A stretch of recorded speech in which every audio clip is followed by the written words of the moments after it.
Hello guys, എല്ലാവരും സുഖമായിട്ടിരിക്കുന്നു. നമ്മളിവിടെ സുഖമായിട്ടിരിക്കുന്നു. അപ്പോൾ പുതിയൊരു റെസിപ്പി ആയിട്ടാണ് ഞാനിന്ന് വന്നേക്കുന്നത്. എല്ലാവർക്കും സുപരിചിതമാണ്, എന്നാലും ഒന്നുകൂടെ എടുത്തിട്ടേക്കാമെന്ന് വിചാരിച്ചു. നാരങ്ങ അച്ചാറിടാൻ പോവാണ് നമ്മളിന്ന്.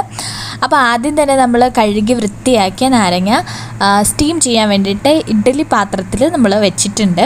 ചെറിയൊരു ഫ്ലെയിമിൽ അത് പതിയെ ഒന്ന് വെന്ത് വരുമ്പോഴത്തേക്കും നമുക്ക് വേറെ 2 കറിയൊക്കെ ഉണ്ടാക്കാനുണ്ട്.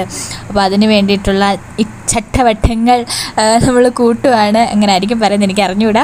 അപ്പോൾ നമ്മൾ അതരിഞ്ഞ് ബാക്കി കാര്യങ്ങൾ അത് സ്റ്റീമായി വരുമ്പോഴത്തേനും ബാക്കി അതിന് വേണ്ട കാര്യങ്ങൾ ചെയ്തു വെക്കാം. അപ്പോൾ നമ്മൾ കാപ്പിയൊക്കെ ഇട്ടു. അതിനുശേഷം ഇഞ്ചി വെളുത്തുള്ളിയൊക്കെ എടുത്തൊന്നും ചതച്ച് അരച്ചാണ് നമ്മൾ അതിനകത്ത് ഇടുന്നത്. അപ്പോഴത്തേക്കും നമുക്ക് ഫുഡ് വന്നു ഗായ്സ്. ഇതെന്താ നിങ്ങൾക്ക് മനസ്സിലായോ? ഇത് ഒന്ന് മഞ്ഞ കളറിലുള്ളത് അത് പോഹയാണ്, മറ്റേ ജിലേബിയാണ് കേട്ടോ. പോഹയുടെ ടേസ്റ്റ് നല്ല അടിപൊളി ടേസ്റ്റാണ്. ഇവിടെ എന്തൊക്കെയോ ഇട്ട് അവരുണ്ടാക്കുന്നതാണ്, നമ്മൾ കടയിൽ നിന്ന് വാങ്ങിച്ചാട്ടോ. എന്തായാലും അടിപൊളി സാധനമായിരുന്നു. അതിനുശേഷം നമ്മൾ ഇഞ്ചിയും വെളുത്തുള്ളിയും കൂടെ ചതച്ചെടുത്തു. അതിൻ്റെ ഇടയ്ക്ക് വെണ്ടയ്ക്ക കറിക്ക് വേണ്ടി നമ്മൾ അരിഞ്ഞിട്ടു.